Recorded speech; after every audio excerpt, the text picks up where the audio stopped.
जय माँ कामाख्या। आपका बहुत बहुत स्वागत है कामाख्या धाम में। मैं आपके समक्ष सुशील गुरु जी। कन्या राशि अक्टूबर माह सन 2022 कैसा रहेगा आइए जानते हैं। लेकिन उससे पहले एक नज़र डालेंगे मुख्य त्योहारों पर, और हाँ, उन तिथियों को भी जानेंगे जिन तिथियों को हमको कार्य नहीं करना चाहिए, क्योंकि हमसे गलती हो भी जाएगी और निस्संदेह विघ्न बाधाएं भी अवश्य आएंगी। और उस महा उपाय को भी जानेंगे, माँ कामाख्या के अचूक उपाय को जानेंगे, जिसको करके निश्चित इस माह को आप मंगलमय और चमत्कारिक बना सकते हैं।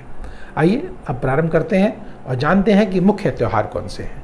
6 तारीख को दुर्गा अष्टमी है, 4 तारीख को नवमी है, 5 तारीख को दशहरा है, 9 तारीख को शरद माह की पूर्णिमा है, 13 तारीख को करवा चौथ है, 17 तारीख को अहोई अष्टमी का व्रत है, 21 तारीख को रमा एकादशी है, 23 तारीख को धनतेरस है, 24 तारीख को दीपावली है, व 26 तारीख को गोवर्धन पूजा है, 27 तारीख को विश्वकर्मा पूजा है।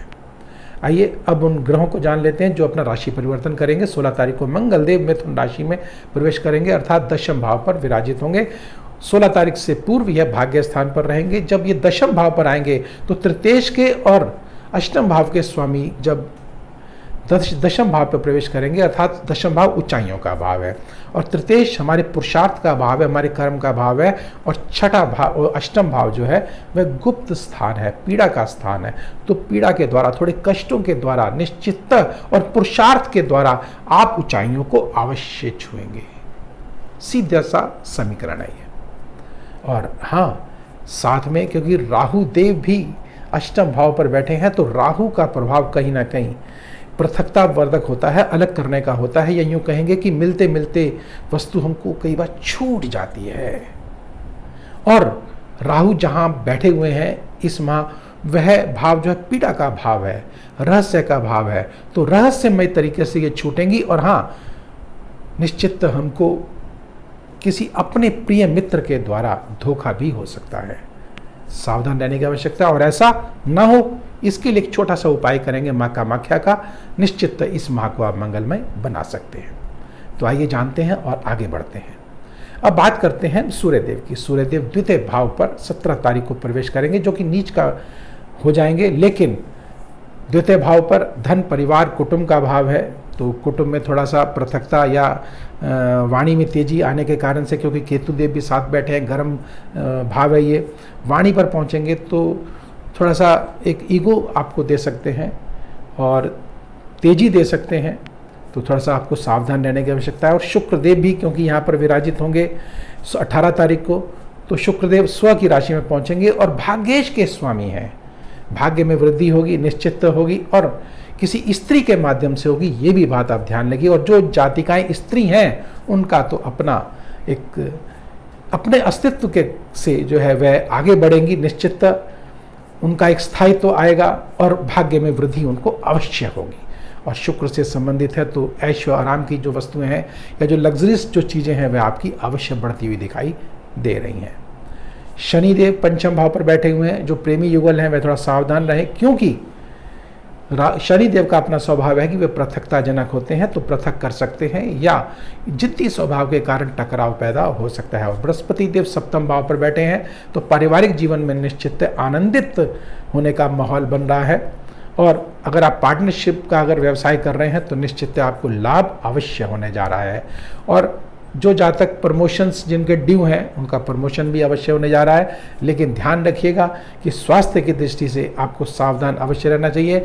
आप भ्रमित हो सकते हैं, या यूं कहें कि मिलती मिलती चीज़ें कई बार जो हाथों से छूट सकती हैं, और ऐसा ना हो इसके लिए एक छोटा सा उपाय आपको बता रहा हूँ। लेकिन उससे पहले उन तिथियों को बताता हूँ जिन तिथियों को आपको कार्य नहीं करना चाहिए।